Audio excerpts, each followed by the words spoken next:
Donc, 48 heures plus tard, je suis beaucoup plus calme. Et l'idée à l'intérieur de ça, on veut simplement que le feu ardent descende et surtout pas laisser le braisier là, parce que le braisier, il est latent et hyper dangereux. Donc, il faut aller voir qu'est-ce qui se passe en dessous des cendres. C'est ce que je vais te parler. Alors, je convoque la réunion avec mon patron et l'idée, une fois calmé, est de vraiment comprendre qu'est-ce qui se passe avec l'autre, parce que je suis en souffrance, hein.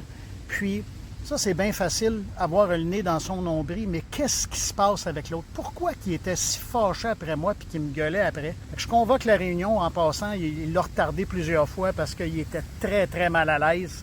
On peut comprendre. Je m'assois avec lui puis je lui dis, Roger, écoute, quand tu m'as invectivé, tu m'as engueulé, j'ai dit, je me suis pas senti respecté. Je me suis senti vraiment pressurisé. Puis c'est pas dans un cadre comme ça que je veux travailler, mais pourquoi tu étais fâché comme ça? Il dit, Stéphane, je t'avais dit. Puis il repart, Stéphane, je t'avais dit de pas donner de prix, puis c'est important de se parler, ci puis ça. Je dis, c'est vrai que je t'avais dit que j'attendrais, puis j'ai pris l'initiative. Mais ma liberté, je veux que tu comprennes, ma liberté, ça fait partie de mes valeurs fondamentales. J'ai besoin de marge de manœuvre, j'ai 30 ans d'expérience. Alors écoute, ça me prend du jeu pour que je puisse vraiment performer puis pouvoir être à l'aise dans des transactions avec des clients. Et je dis, qu'est-ce qui t'a, autre que ça, c'est quoi qui t'a vraiment dérangé? Il me dit, Stéphane, il dit, t'es peut-être pas au courant, mais j'ai investi, puis j'ai 2 millions de garanties personnelles dans cette entreprise-là. J'ai compris que cet homme-là vivait beaucoup d'anxiété, qu'il avait très peur. Et l'idée qu'il faut comprendre, c'est que je suis parti d'un feu ardent. Je me suis dit, j'ai dit comment je me sentais. Il m'a avoué lui aussi comment il se sentait.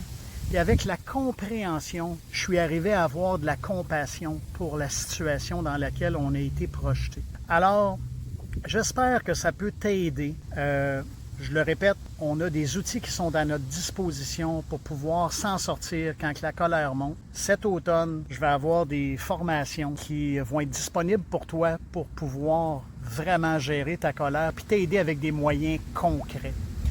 Entre-temps, fais-moi signe d'un commentaire. Si tu veux avoir de l'information sur le séminaire cet automne, écris-moi ça dans les commentaires, puis on se reparle bientôt.